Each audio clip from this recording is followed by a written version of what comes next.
today's topic is wellness recharge. I wanted to talk about this because I think sometimes we start going down a path that we get away from our well being, and it's difficult sometimes to get back on track.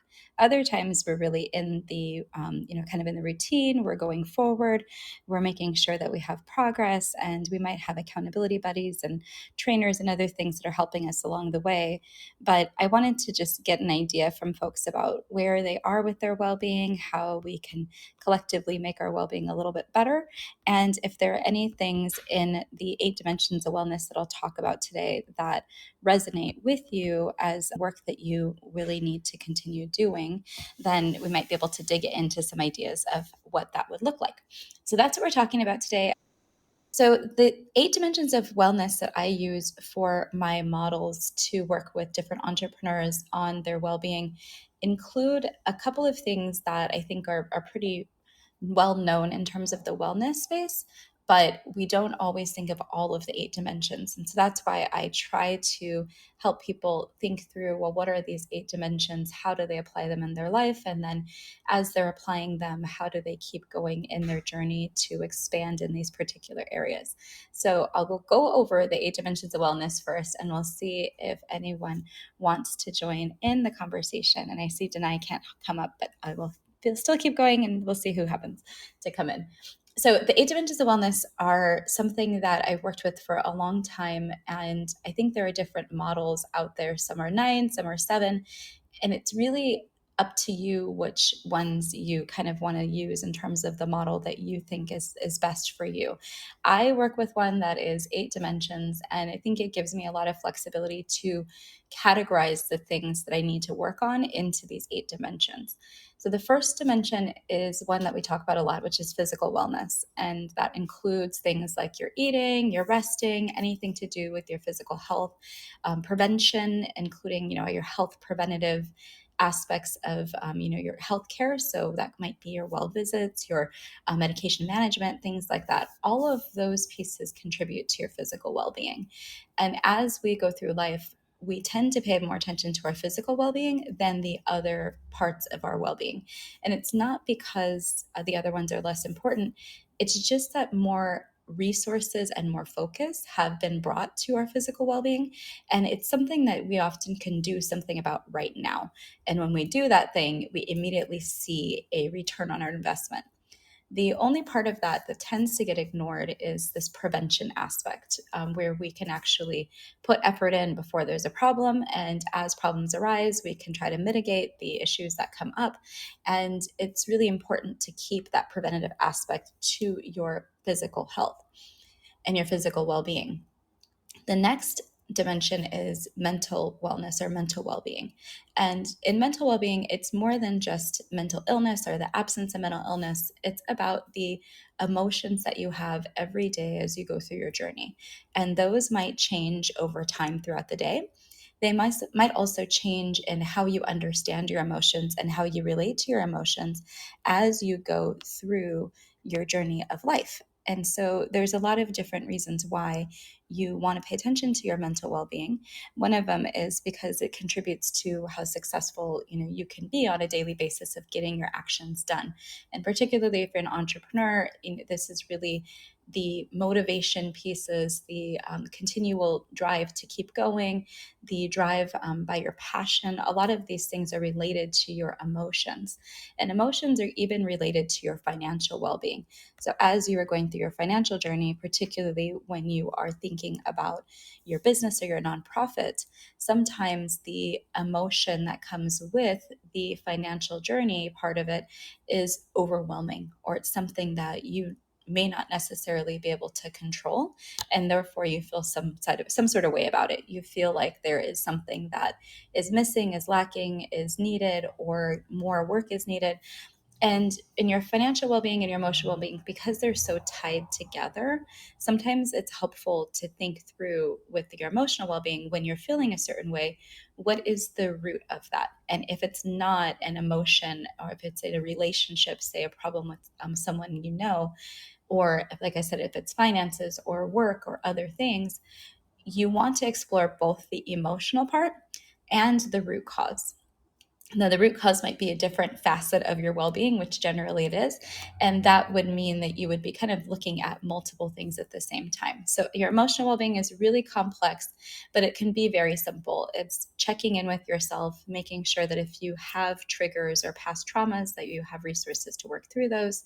And if you are in a great place, in a good place, recognizing what brought you there, how you maintain that, and how you have gratitude for being in that space. The next one that I talked about already is the financial aspect, and that could include getting money. It might include how you spend money, your relationship with money, your history with money. All of those different things are related to your financial well-being. Oh, and I think somebody says I'm muted and they don't hear me. Oh, let's see. For some reason, someone is telling me that they can't hear me, but I don't know if that's true or not. It might just be my it might just be my app. Oh, yeah, there might be something going on with audio. Okay, sorry, Michelle. I think it's you. I can see my bubble talking, so I'm pretty sure it's picking me up.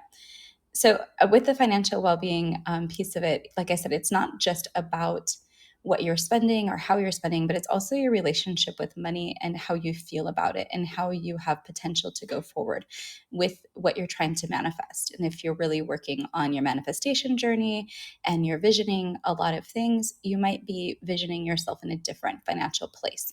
And your financial well-being can be more than just where you are right now. It can also be that aspirational place of where you want to be in the future. So that's the third aspect. And then I mentioned also quickly social well-being. So social well-being has to do with the ways that we relate to each other, whether that's in community and building community, or that is how you are relating to the people you live with in your household, your children, your family, your neighbors, your immediate people in your community that you run into every day. And as social creatures, it's important for us to have those connections with other people, to have some sort of connection socially as we go through our journey, because that helps us have support, but it also gives us a mirror to reflect in. And what we might see is the places that we need to grow. And as you're using that mirror, I would encourage you to think through not how you have been in the past and you don't want to be anymore and kind of dwelling on it in a negative space, but really taking it as a constructive mirror for you to understand where you are going next and how you get there and what that looks like.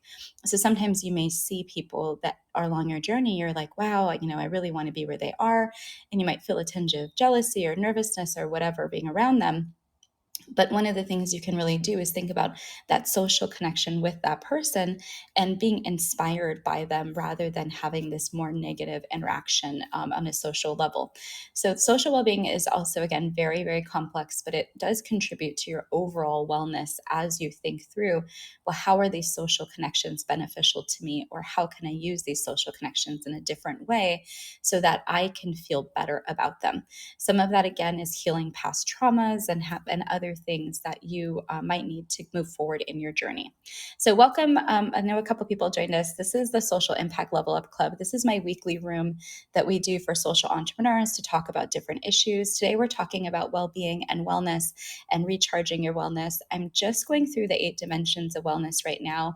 We're on number 4. We talked about physical well-being, mental well-being, social well-being, and now we're going to go on to spiritual well-being. So spiritual well-being is not related to any particular religion, but more so how you connect to a higher purpose. If you don't believe in a religion or a God or anything like that, you can still have spiritual well-being or have a spiritual aspect to your life. And it doesn't have to be only related to spirit. It can also be related to any practices that you use and that you use to connect you to spirit or to your higher purpose. That could include smudging. I work with crystals. I do Reiki. I do a number of other things that are spiritual practices. And those do also contribute to my connection to creator energy, to purpose, to universal energy, and to really heightening my spiritual awareness. The other aspect I want to talk about is intellectual and occupational well-being. That is how we continue to learn and grow on our journey. It might include travel, being exposed to new cultures, new people, learning new languages, reading books, courses that we're taking, coaching that we're being part of. And it doesn't have to just be the intellectual side. Like I said, it can also be the occupational side. So how you're moving forward in the purpose that you've chosen to express your work in this lifetime. So as you were expressing that work, a lot of the times we have to grow into it, and we're continuing to learn and grow and develop and move forward in our journey. So there again, it was physical well-being, mental well-being, social well-being, financial well-being, spiritual well-being, intellectual and occupational. So now we're at 6. We have 2 more to go. And the next one is the environmental well-being. And that is really how you are related to the different environments that you interact with. That might be physically where you're at right now, but it might also be how you connect to nature, how you ground, if you're practicing grounding, how you connect to the natural forces of our earth that help you in different ways as you connect to them, different elements that exist, different environments that exist. Those are all very important parts of your environmental well-being. I usually put in there community as well, but community also falls into social, so it kind of mixes both. The next or the last one that I include in my model is pet wellness, because my pets have always been super important. But right now I only have one, which is my dog, Asha, and she is my life. And I think that pet wellness is important because it's a symbiotic relationship with something that's usually pretty close to us. If you have a quote unquote pet, it's likely living in your or around your household, and it's something that you likely take care of in some way and are responsible for, and therefore, you have an obligation to them, but they probably also fulfill an obligation to you. And it might be related to your emotional well-being, it might be your socialization or social well-being, and it might just be being a comfort there for you as you go through your journey, so that you have another spirit there with you. So those are the 8 dimensions of wellness. You're just getting here. I went through them really quickly. It's the physical and mental, emotional, occupational, financial, spiritual, pet wellness, community wellness, and intellectual and occupational. So I think I got all of them. I might have mixed one of them up. But so those are the 8 dimensions of wellness. And today is our wellness recharge room. I wanted to go over those dimensions in case some of you guys have never worked on any of them before, or worked on one of them before, but maybe you've are an expert in another one. And I just wanted to hear from you guys. I'm going to invite you up. If there is something right now that you think is blocking you from your wellness journey, or something that you think you want to grow into or learn more about. So that's one question. And then I also was curious if anyone is doing work in this wellness area. I know Ale is also a health coach, or she does a lot of self-love. If there are recommendations that you have that have worked for you. So that might include books, it might include TED Talks, things that you are inspired by, resources that you like to share with people. So I am going to pin a link at the top while we do that. And I want to see if anybody wants to come up. So if you want to come up, I sent you guys all invites. Feel free to just join me on this stage. And I'm going to pin a link real quick while you do that.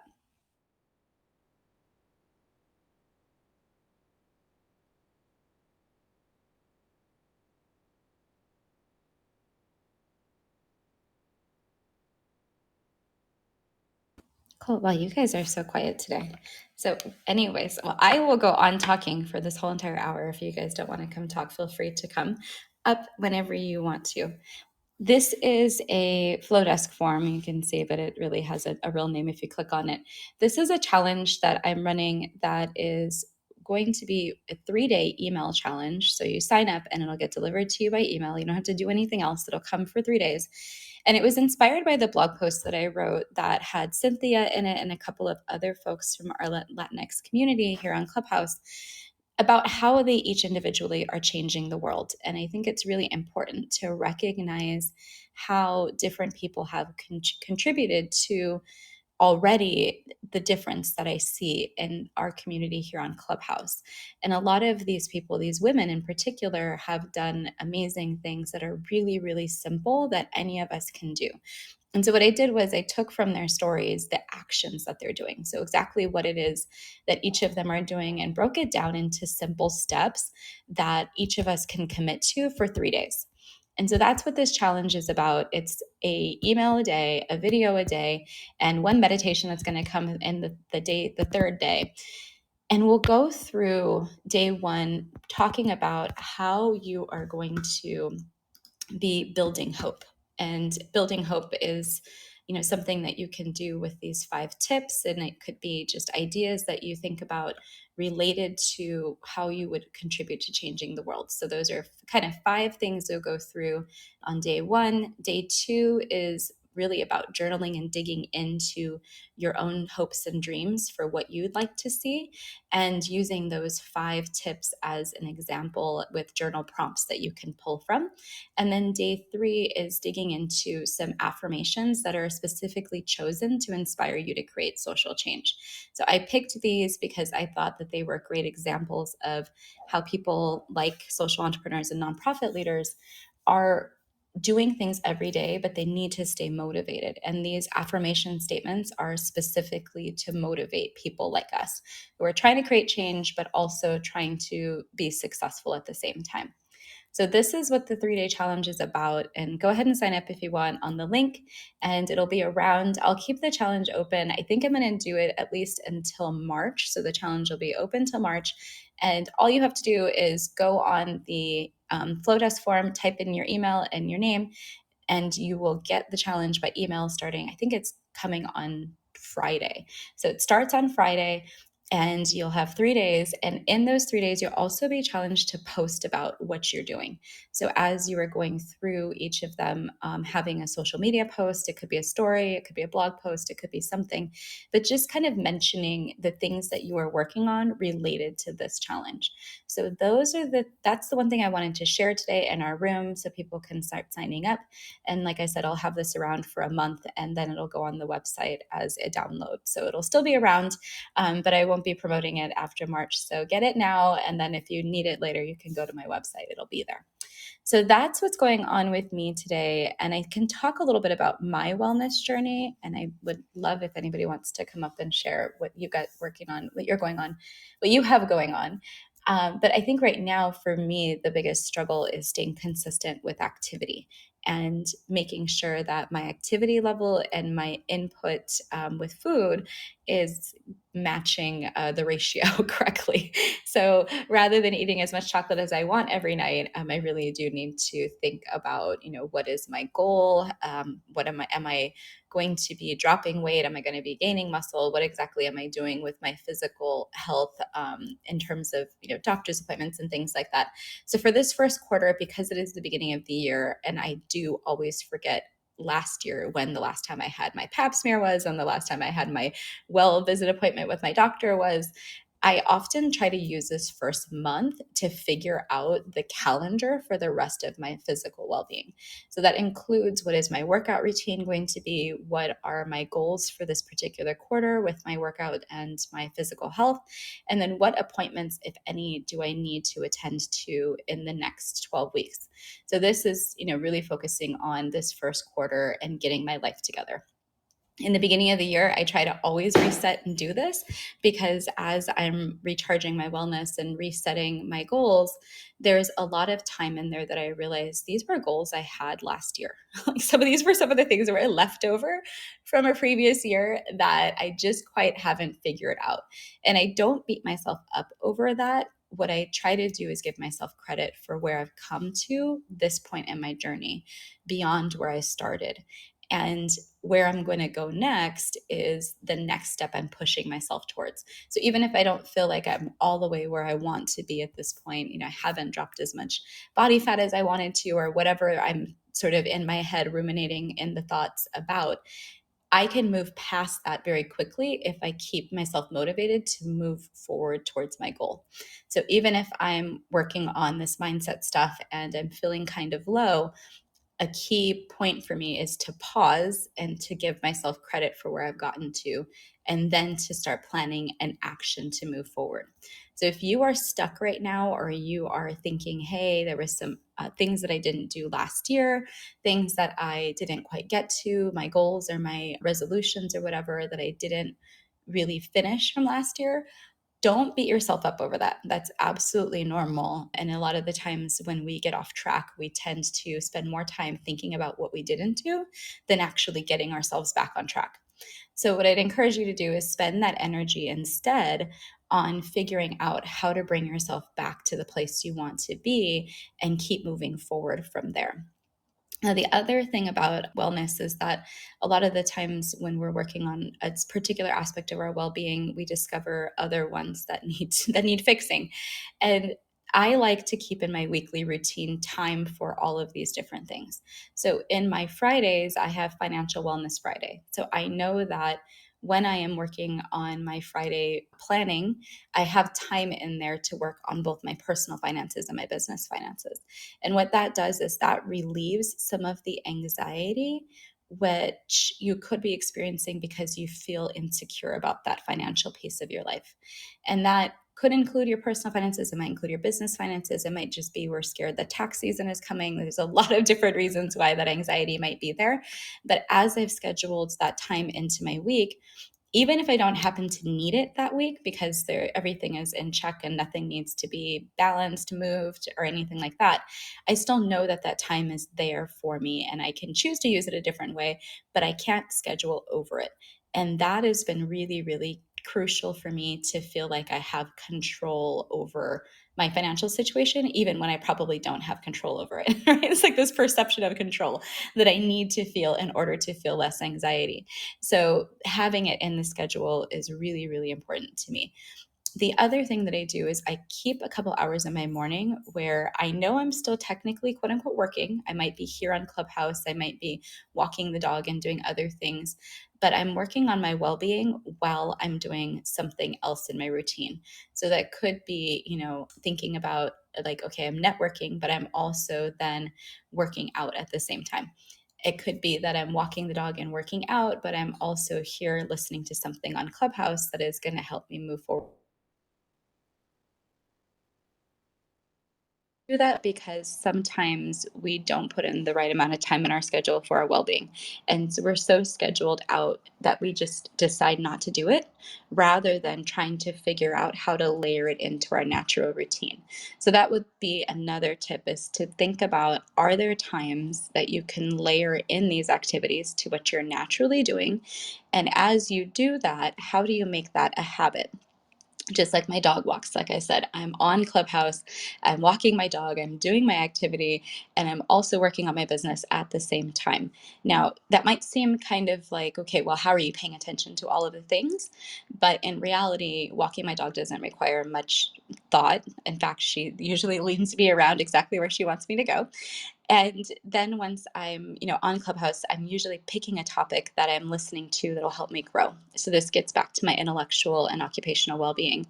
And then when I am participating in conversations, I'm trying to make sure that I'm still paying attention to what is going on in the conversation and that I can contribute to the social aspect of what's happening while I'm there on Clubhouse. So those are some of the things that I've been doing to get my wellness back in check and to recharge. And I'm going to stop for a second and welcome Rodrigo, who just came in. A couple of folks joined us in the room, and you can feel free to raise your hand and come on stage. I've been talking about the 8 dimensions of wellness, which I went over very quickly at the beginning of the room. So if you're listening to the replay, you'll get those again.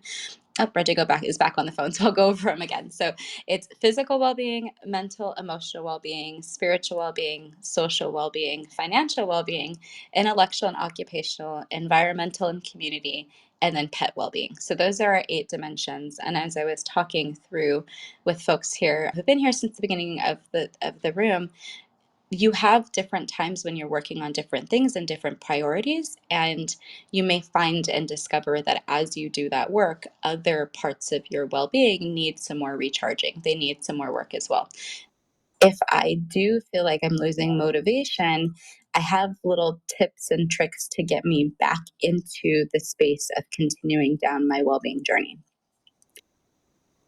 You were talking about, recharging, and I am a firm believer that you cannot pour from an empty cup.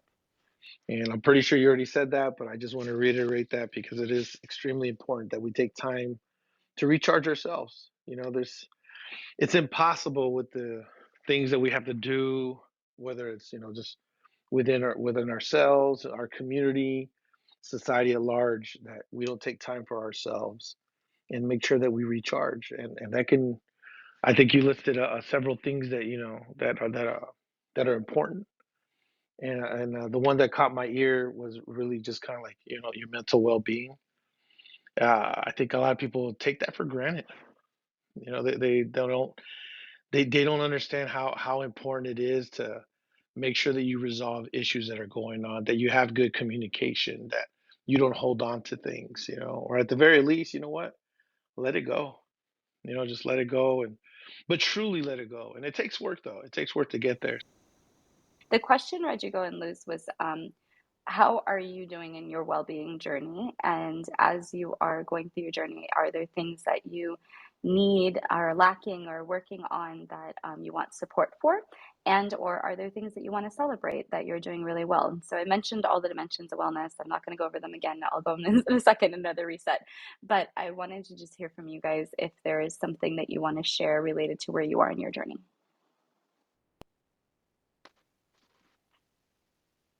Yeah, go for it, Luz. Invite, and I think this is like the first time I actually come up to speak, but I've listened a few other times. And this year, I think one of the things for wellness that and I think Rodrigo hit on it, is that mental wellness.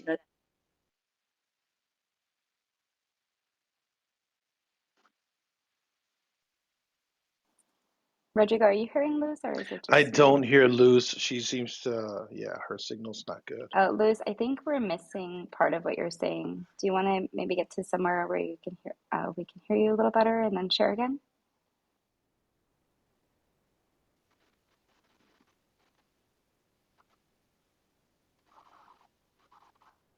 Oh, I don't see it. And I'm also trying to bring Ale up, but I'm not. So the app is definitely doing weird things right now.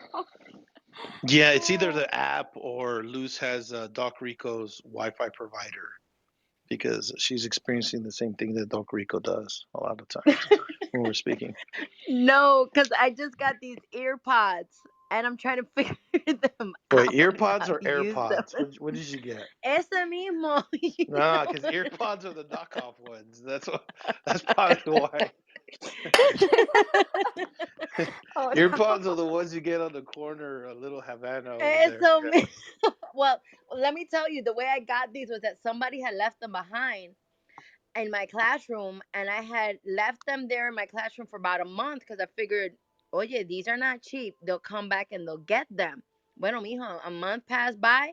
Nobody claimed them. I asked and I said, bueno, they're mine now. So I'm trying to figure them out and how to talk. Like, I could hear you and I'm thinking, like, yeah, I'm talking and I'm tapping and I'm like, what the heck? Pero bueno, anyway, can you hear me now? Yeah, your earpods are working I'm not on the Yeah, AirPods. yeah. No, yeah. I think we could hear you in your earpods. Go for it. Okay. So one thing is, I think at the age I am now, what I'm feeling more comfortable doing is actually saying no and not even having to explain it. So that mental well-being, that peace, like, no, I'm good. I don't want to do that. Or, I'm going to step back. So for me, that has brought a lot of peace and calm, that when I say no, I'm actually okay with that. And I don't have to say anything else. And I'm done for now. I love that. Rodrigo, I didn't mention the whole, you can't pour from an empty cup. So I'm glad that you brought that in too. But I have been practicing boundaries for a while now, Luz, and saying no and not apologizing for it is something that was a very bad habit for me. Every time I would say no, I would always say no, sorry. And then I would realize I was apologizing for no reason because there really was nothing for me to be apologizing about. And that was creating a lot of weird emotions for me because I would feel guilty or I would feel anxious about saying no, or I wouldn't want to say no because I wouldn't want to offend the person. And then I'd end up being angry that I'm doing something I don't want to be doing and I wouldn't enjoy it. And now, what you're talking about is really understanding the places and the things that bring me joy and committing to myself to not go to spaces that don't bring me joy and not doing activities that don't bring me joy or not interacting with people who don't bring me joy. And as I've been reframing my thought process in that way, I've noticed that the corresponding emotions have flipped from those negative, low vibe emotions to more peace and understanding and forgiveness and happiness. And I think that for my mental and emotional health, that boundary setting has been like extremely, extremely important. Absolutely agree with you. Absolutely agree with you. I feel, um, just putting it out there, right? Just we're responsible for the energy that we receive, and so for example, for me, I definitely have set boundaries now. I'm not, I'll just say it. I'm not down with the fuck shit. I don't need negative energy. I don't need, bad vibes. And so I will remove myself from spaces that I just don't want to associate with. And even when I'm gonna do things, I make sure and protect my energy. I don't have to be involved with every single thing. I don't have to talk to every single person. And so, in order to protect my energy, I ask questions, right? And I make sure that I stay well within my mental capacity. But that doesn't mean that I'm weak. It doesn't mean that I can't handle stuff. It doesn't mean that I need to learn how to deal with friction. No, no, no. It means that I'm choosing not to, entertain some foolishness. It means that I'm setting up boundaries so that I don't have to deal with that. Can I deal with that? Absolutely. Are there instances when I'm around situations that I don't want to be in? Yeah, but I know how to conduct myself. I know how to handle that. But if I have a choice now, and I can make it so I don't have to be in the situation, damn right I'm going to choose that. Because at the end of the day, I think a lot of times we talk a big game about, hey, you know what? I'm not down for this energy. I'm not da da da da. But then what do? We end up going back to that same energy. Or we feel the need to go back to something, right? Oh, I just want to prove that I'm right. Or man, oh, I see this person. Or oh my God, I can't believe my boss did that. And oh, it's like, yo, a choice. But you have a choice. You have a choice whether or not to engage. And we have to pick our battles. We have to understand that our capacity, our energy, our vibes are limited. We do not have infinite energy. We do not have infinite vibes. So, when we choose to engage with folks, I'm looking at the audience right now, for example, right? Denai, Michelle, Antoinette, on the education sphere, Alan, my homeboy Alan, Ali, of course, and y'all two here on the stage. I totally will roll with y'all, right? And you know what I'm saying? But I choose if I don't want to roll with other people. And we can definitely curtail that negative energy and make sure that we don't end up using energy that we can't reach, that we don't have to expand. So I think that's a great point that you made, Wendy. And I really, yeah, boundaries are so important, but stick to the boundaries. Don't say that you have boundaries and then later on you're tiptoeing the line. That's not how boundaries work. You forget about your boundaries and just start moving them around. Like, these weren't even here. No, I mean, Preach. come on, Wendy. I mean, we've seen it, and you've seen this, loose. People. What does everybody say, right? Everybody always says, "I don't give a fuck." Nah, I don't care. Blah, blah. But they do. But they do. You see the same people that like shout the loudest that they don't care, but they actually do care. The people that don't care, that genuinely don't care, they actually don't care. They won't talk about it, and they move where they ignore situations, where they don't give that energy up, and they don't spread those vibes. Those are the people that truly, truly don't care and don't give a fuck. And in fact, they are the true protectors of their boundaries because they're not allowing that bad energy to infiltrate their energy to mess up their vibes. So yeah, yeah, there's a complete difference between people who say that they don't care and the people that truly don't care. I am agreeing with you. And the one thing that you said that I think is super, super, super important is choice. You choose whether or not you want to step into, or, like step up on the stage, step into this room. You choose. And I think that right there is powerful. And we have to, I agree with you in everything, man. And I'm so honored you'd actually want to hang with me. Thank you. Well, you got the coquito loose, so of course I'm gonna hang with you. You got down to All coquito, but right. no, but yeah, eh, I'll give a really good example, right? My dad the other day, and Wendy, you were there. You were there along with Michelle. when we were waiting in line for that, my dad calls me, right? My dad calls me and he's like, we're talking, this and that. And then my dad says, pues, ¿a qué te dedicas tú? ¿Qué estás haciendo? And I said, what do you mean? What do you mean? And he's like, ¿qué estás haciendo? Pues es domingo it's Sunday and I'm listening and there's a bunch of noise in the background. And I told my dad, I said like, oh yeah, I'm here with two friends. Ah, con dos amigas, pues quiero que me enseñes, tell me how that works, this and that. My dad's over here trying to just exude his machismo-ness, right? And I tell him like, hey, look, man, I'm busy. I'll talk to you later. Yes, I'm with two friends, whatever, blah, blah, blah. Cut that shit out. I'm not here to entertain you. I'm not here to give you that energy back or use my friends as pawns to sort of say like, oh yeah, yeah, I'm over here big balling, just over here doing my thing. I No, mean, no, we're no, no, pretty no. hot, but I mean, No, you don't have to well, play into your dad just because we're hot. well, Was yeah, was but that the hija de tu madre pop up? yeah, yeah, yeah, yeah. Oh That my was god, that Hija looked de like tu so Madre. much fun, man. Yeah, it was a lot of fun. I think Wendy, Michelle, and I had our druthers about some things, but we'll talk about that offline. But more Oh, okay. importantly, more importantly, is that as soon as my dad started doing that, I said, nah, nah, nah, nah, nah, nah. I'm not gonna entertain that. You know what I'm saying? That's my pops, and I love my pops, but nah, I'm not gonna entertain that energy. You stick with it. Go call one of your friends that are down with that shit, and y'all talk shit about whatever you want to talk about, but not with me. And I hung up the phone, and Wendy was there. And then Michelle looked at me, and she's like, well, what was that? And I said, yeah, that's my dad. You know what I'm saying? Just trying to do this and that, and I'll laugh for him. I'll entertain him. You know what I'm saying? Somewhat with the initial comment, but then after that, it's like I got to cut it off.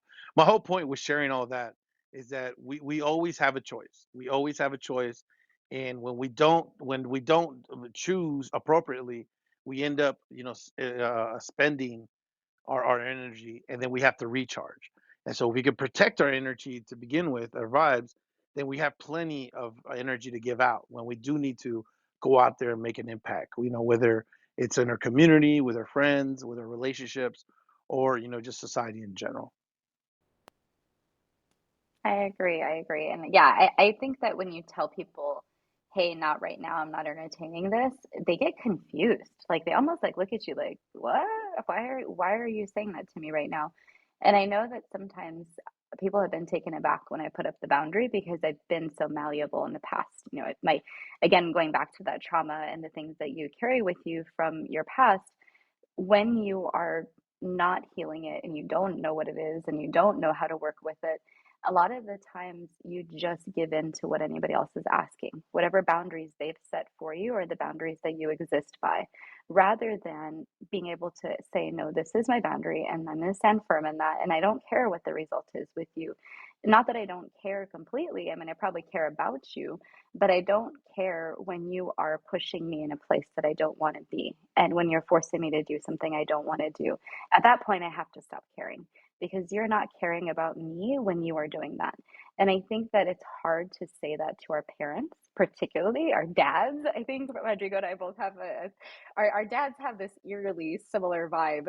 And we have different lived experiences, but we both can identify what that feeling is of having to say, no, this is my boundary with you, and having to be strong about exercising it multiple times, time and time again, but still having the loving forgiveness and the curiosity to keep moving forward with that relationship. And that is a big part of your social wellness because each relationship has so many complexities and it has so many seasons. And if you can't keep the forgiveness and the loving and the moving forward, a lot of the times the relationships die and they break and they go away. So if it's somebody like a parent that you actually want to keep in your life, you have to figure out a road to keep that balance in your social well-being for yourself with the boundaries, but also to keep that person in your life in the way that you want them to be there. That reminds me a lot. There's this lady, this devotion that I listen to, and she talks about mourn and move, right? So you acknowledge this, yeah, okay, but I'm going to keep moving. And I that ties in that, hey, I got to keep on. We stop here. It's a loss, especially in friendships and relationships where, I've heard many times like, listen, I mourn the loss of my of our relationship, but I'm going to keep on moving. I can't stay. That's an old chapter. I'm not the same person anymore. And that whole wellness of moving forward, that social, how can we be or bring worth, right, to the spaces that we're going to be in, and also for ourselves. I love that, Luz. Rodrigo, do you want to add anything? No, I felt like I was monopolizing the conversation because I got PTSD by my dad. So I felt, Rodrigo, I was about mourn to and rant move, off on mourn and move, just mourn and move. I yeah. was gonna say, Yeah, I is think there a board and move go situation ahead, for go your ahead. dad? I don't know. I think my dad's just constantly mourning and he's just constantly bitter and again, it's protecting our energy, right? I remember 1 year ago today, 1 year ago almost to the day, we had the snow apocalypse here in San Antonio. And I remember, doing my community work and helping out folks here in San Antonio. And when I told my dad about it and told him what we were doing, my dad immediately shifted the focus on him. And he said, "Oh, well, the house, we need to do this and we need to do that." And I know we have the resources and he has the resources. And again, it's about making sure that you take care of your energy. And I just had to tell my dad, stop. I was like, hey, man, come on, man. There's people out there that actually don't have food. You have a whole fridge full of food. You got a generator.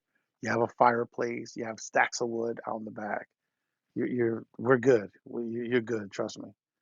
Like, no, well, you're out there helping people, and what about me? I'm like, man. So you can't get stuck in that mode. You can't get stuck in other people's kind of myopic point of views. You just have to keep chugging along, and make sure that their energy doesn't infiltrate your energy. So again, just sticking to the theme of protecting my boundaries.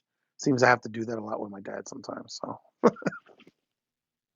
Right. Yeah. I love that because I think with my dad, it's the same thing. Oh, when Eloise is coming up, it's the same thing. It's this constant reaffirming our relationship and going through a cycle. And as new things come up, even with the experience of my grandmother passing, thinking about how that impacted my dad was something that was very difficult for me because of all the times that he had not been there necessarily for me.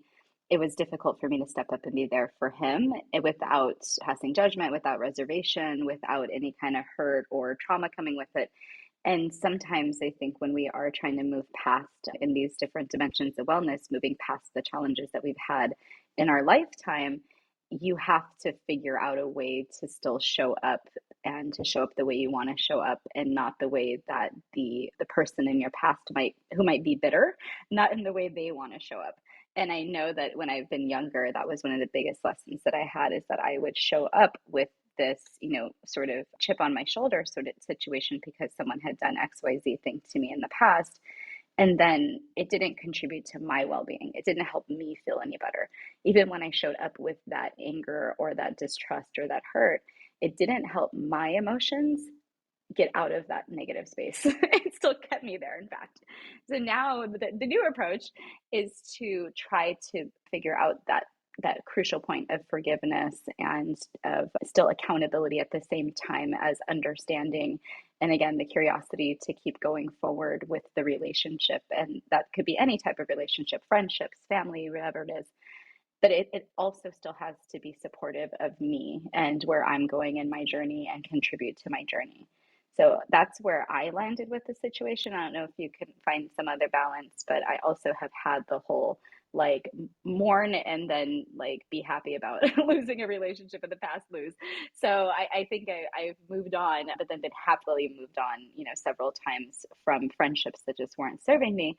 And I've also other times had to move on from things that, I really wish could have been salvaged and they just weren't. So I think there's a lot of unpacking to do as we go through this work. And I just wanted to encourage everybody to think about all these different dimensions, the complexities of each, and think about your wellness as not just go to the gym or go eat better. That might be a core thing that you want to do to reach a goal, but all of these things contribute to your well being every day. yeah, absolutely agree. So, Luz, I don't know. You were clapping. Did something in that come up for you that you were hearing, and so that resonated? No, the whole thing of of friendships, right? And relationships that you just have to, you know, sit with the loss for a moment and then just let it go. And you have to move, because I think the move is part of the self-preservation, your self-preservation.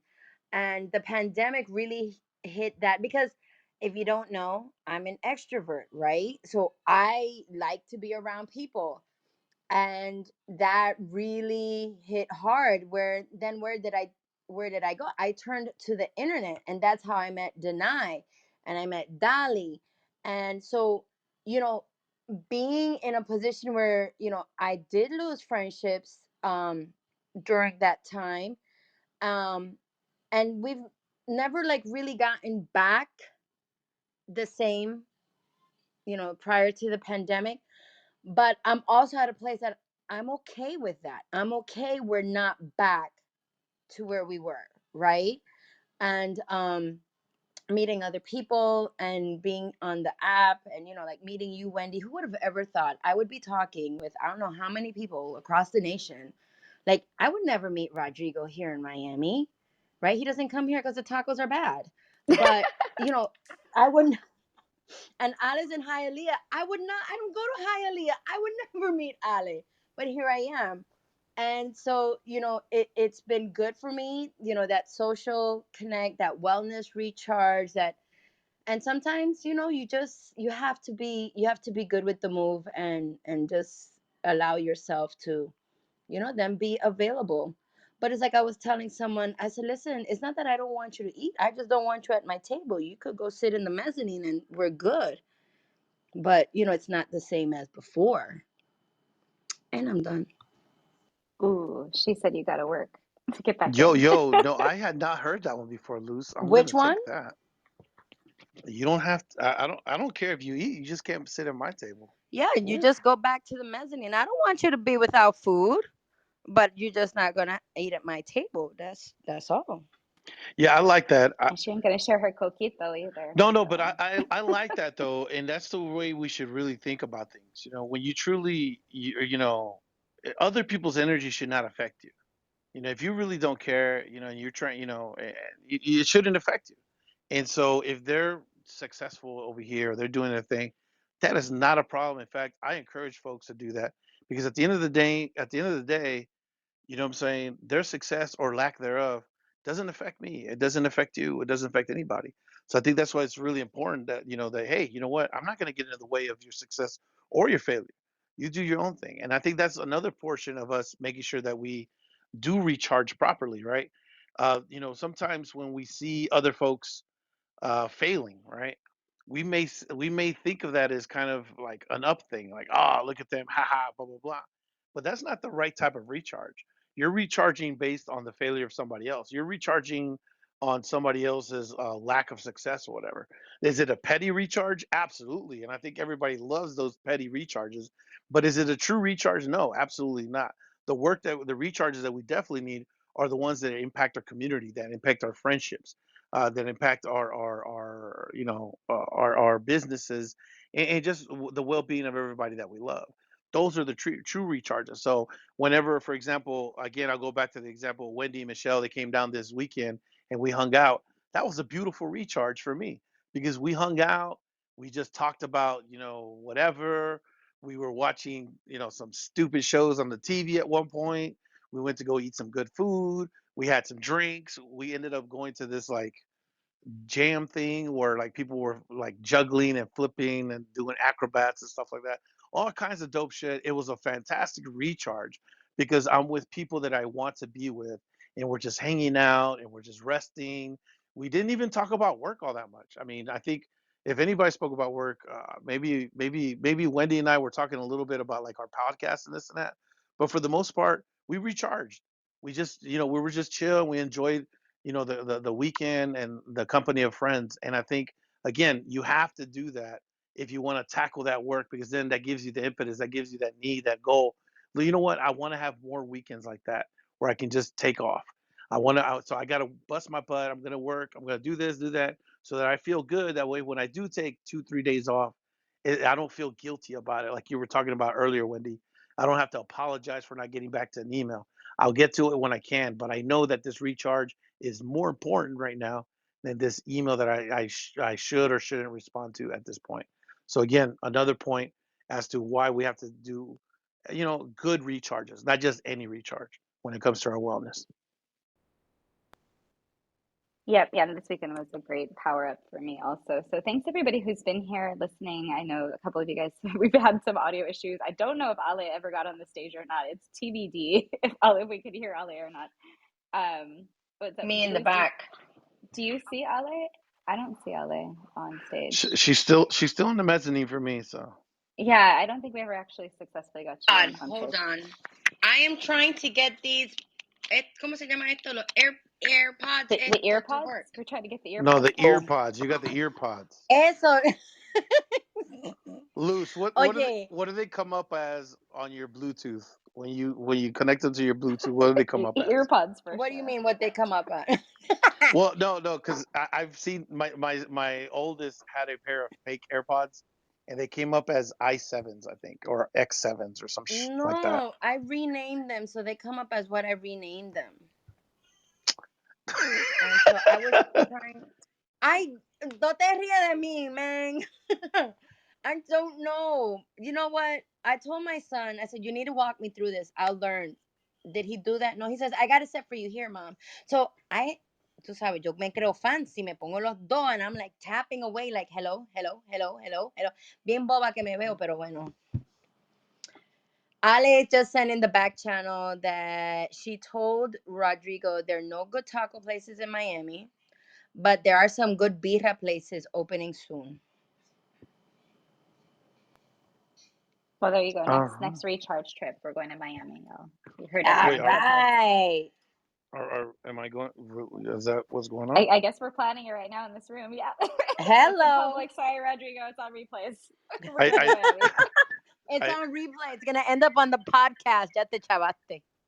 dang, I literally Exactly. have a list of all the places I'm going to on my bio, so Well, I don't know we'll where I'm find gonna one be of able the to fit days in a that's trip to not Miami. already occupied. We'll go. Well, you Yeah. could I always do know. a layover in Miami, right? 2, 3, 4 hours y sigue por ahí caminando to the next place. I did that once, Luce. Actually, I don't want to veer too much off topic, but I did do that one time flying to New York. I actually planned it out to have what was it, like a 9-hour layover? Yeah, it worked out beautifully. There Oh, you that, go. that I can make anything be on topic. So travel is definitely part of my wellness and my wellness recipe, and I love travel. And I am the queen of layovers. I think the best one I got was a 18-hour layover in Amsterdam on the way to Africa. That was a pretty awesome score. So highly appreciated that one. So